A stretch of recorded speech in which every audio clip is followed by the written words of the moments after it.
អត្ថប្រយោជន៍នៃការបំបៅដោះកូនដោយទឹកដោះម្ដាយផ្ទាល់ទឹកដោះម្ដាយត្រូវបានចាត់ទុកជាអាហារដ៏ពិសេសបំផុតសម្រាប់ទារកដែលមានសារធាតុចិញ្ចឹមនៅក្នុងបរិមាណត្រឹមត្រូវ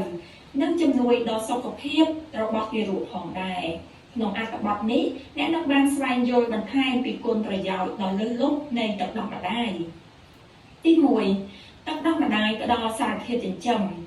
តាមក្បួនវិទ្យាសាស្ត្របានឲ្យដឹងថាទឹកដោះម្ដាយបានផ្ដល់នូវសារធាតុចិញ្ចឹមដែលផ្ទុកទៅដោយប្រូតេអ៊ីនជាច្រើនដែលទារកត្រូវការក្នុងរយៈពេល6ខែដំបូងទី2ទឹកដោះម្ដាយអាចប្រឆាំងមេរោគនិងជំងឺផ្សេងៗនៅក្នុងទឹកដោះម្ដាយមានអង្គបដិបៈជាច្រើនដែលជាប្រភេទមួយអាចប្រឆាំងជំងឺមេរោគបាក់តេរីទឹកដោះដំបូងផ្ទុកទៅដោយ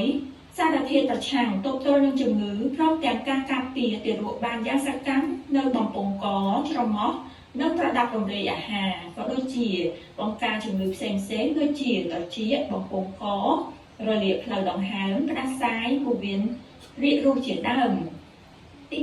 2ជួយឲ្យទម្ងន់ទារកសមាមាត្រនិងຂ្នាតសុខភាពការសិក្សាមួយបានបញ្ជាក់ថាទឹកដោះម្ដាយការពារកូនពីការលើសទម្ងន់ដោយសារទារកបានទទួលយកបាក់តេរីល្អៗពីទឹកដោះដែលចាំបាច់សម្រាប់ការរំលាយអាហារក្នុងពោះវៀនបានយ៉ាងល្អទី3ជួយឲ្យទារកឆ្លាតវៃ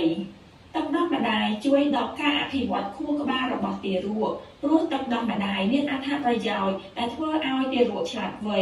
និងជួយឲ្យពួកគេរៀនសូត្របានពូកែនៅពេលធំឡើងម្យ៉ាងទៀតការបំបៅកូនបង្កើនឲ្យមានភាពស្និទ្ធស្នាលតាមរយៈប្រសាទភ្នែកនិងទំនាក់ទំនងប៉ះពាល់ផ្ទាល់ទី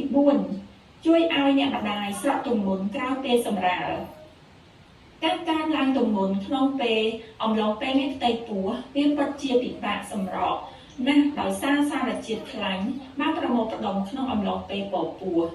ការបំបៅកូនដោយទឹកដោះក៏អាចជួយឲ្យសម្រកបានដែរដោយសារតែការបំបៅវាប្រើប្រាស់ជាតិខ្លាញ់ដែលផ្ទុកនៅគ្រប់ផ្នែកនៃរាងកាយមកផលិតជាទឹកដោះសូមអរគុណ